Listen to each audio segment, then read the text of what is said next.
சட்டமன்ற உறுப்பினரா நான் என்னென்ன திட்டங்களை மேம்படுத்த போறேன், அண்ணன்கிட்ட என்னென்னலாம் நம்ம சட்டமன்றத்தில் கேட்க போறோம்னா, தொகுதி விவசாயத்தை முழுமையா நம்பி இருக்கிறதுனால ஒவ்வொரு ஒன்றியத்திலையும் ஒரு நெல் கொள்முதல் நிலையம், அதாவது நிரந்தர கொள்முதல் நிலையம் அமைக்கிறதும், ஒவ்வொரு 5 கிலோமீட்டருக்கு ஒரு நெல் கொள்முதல் நிலையம் அமைக்கிறதும், இங்க இருக்கிற ஆறு ஏரி குளங்கள் எல்லாம் நீர் போக்குவரத்து மேலாண்மையை சரி செஞ்சு அதை முழுமையா பூர்த்தி செய்யணும். இந்த குப்பநாத்த அணை, செம்பகத்தோப்பு அணை, முருகன் நதி அணை கலசவாக்க சட்டமன்ற தொகுதிக்கு மிக மிக முக்கியமா 3 நீர்நிலைகளும் இருக்கு. அப்படி இருந்தும் எந்த ஒரு ஆட்சியாளர்களும் நீர் மேலாண்மை சரியா கையாளாததுனால ஏரிகளுக்கு தண்ணி நேரடியாக போக முடியாத சூழ்நிலை இருக்கு. அனைத்து நீர்நிலைகளையும் ஒருங்கிணைத்த ஒரு வழி பாதை மாதிரி நீர்நிலைகளை மேம்படுத்தப்படும்.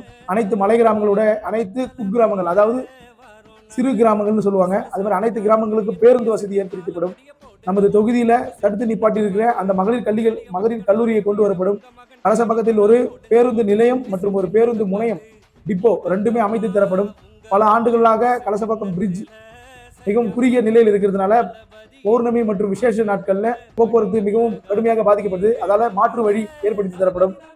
செய்யாறு நெடுக்கிலும் 25க்கும் மேற்பட்ட இடங்களில் செக் டேம் கட்டி அதன் வழியாக ஏரி நீர்களுக்கு பாசன வசதியை செய்து தரப்படும். இதெல்லாம் கூட ரொம்ப முக்கியமா நம்ம தொகுதியில் இருக்கிற மிக முக்கியமான பிரச்சனை, பெண்கள் ஆண்கள் என யாருக்குமே தொழில் வளர்ச்சியோ, எந்த ஒரு கூட்டு முயற்சியோ, எந்த ஒரு அரசு நிறுவனமோ, தனியார் நிறுவனமோ, பொது நிறுவனமோ எதுவுமே இல்லாம விவசாய கூலிகளாவே இருக்கும். இந்த நிலைமை மாற்றி அடுத்த 5 ஆண்டுக்குள் குறைந்தது நமது தொகுதியில் 30,000 மகளிர்களுக்கும் 50,000 ஆண்களுக்கும் வேலை ஏற்பாடு வர மாதிரி பொது நிறுவனங்கள், தனியார் நிறுவனங்களை இங்க கொண்டு வரப்படும். கழக தலைவர் அண்ணன் தளபதி சொன்ன மாதிரி ஒவ்வொரு வீட்லையும் ஒவ்வொருத்தருக்கு நிரந்தர வருமானத்துக்கு மிகவும் பாடுபட்டு கடுமையாக உழைப்பேன் என்று உறுதியளிக்கிறேன். இதெல்லாம் தாண்டி இங்க அதிகமான விவசாயிகள் இருக்காங்க. அவங்களுக்கு மதிப்பு கூட்டலுக்கு எந்த ஒரு பயிற்சி நிறுவனமோ இல்லை எந்த ஒரு பயிற்சி அளிக்கக்கூடிய இடமோ இல்லை.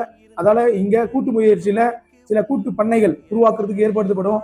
விவசாயத்தை தொடர்ந்து காப்பாற்றுறதுக்காண்டி நீர் வளத்தை எப்படி நம்ம பெருக்கி விவசாயத்தை உற்பத்தி பண்றோமோ அதே மாதிரி உற்பத்தி பண்ற அளவுக்கு நமக்கு அதை விற்பனை செய்யறதுக்கும் ஒரு ஒரு மிகப்பெரிய உழவர் சந்தை புதுப்பாளையம், கலசப்பாக்கம், ஜமனமத்தூர், படவேடு ஆகிய 4 பகுதியிலும் மிகப்பெரிய ஒரு உழவர் சந்தை ஏற்படுத்தி தரப்படும்.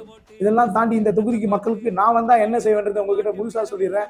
இங்க இருக்கிற ஒரு அடிப்படை வசதி இல்லாத அரசு மருத்துவமனைகள், போக்குவரத்து வசதி இல்லாத கிராமங்கள், தொழில் வளர்ச்சி இல்லாத இந்த தொகுதியை மிகப்பெரிய மாற்றத்தை ஏற்படுத்துறதுக்கு உறுதியா இருப்பேன். கடந்த காலங்களில் தேர்தல் பிரச்சாரத்துல கூட எந்த ஒரு ஆடம்பமும் இல்லாம எளிய முறையில 100% வெறும் கால் மூலியமா, அதாவது நடந்தே மட்டும்தான் நாங்கள் வாக்கு சேகரித்தோம். வாக்கு சேகரித்துக்கு உதவிய என் அனைத்து கழக தோழர்களுக்கும், தாய்மார்களுக்கும், எனக்கு இன்னும் உதவி புரிந்த அனைத்து நல்ல உள்ளங்களுக்கும் நன்றியை தெரிவிச்சுக்கிறேன். எனவே நண்பு சொந்தங்களே, அனைவரும் ஒருமுறை விசில் சின்னத்தில் வாக்களித்து கலசப்பாக்கம் சட்டமன்ற தொகுதியில் பெருவாரியான வாக்கு வித்தியாசத்தை வெற்றி பெற செய்யுமாறு மிகவும் தாய்மையுடன் கேட்டுக்கொள்கிறேன்.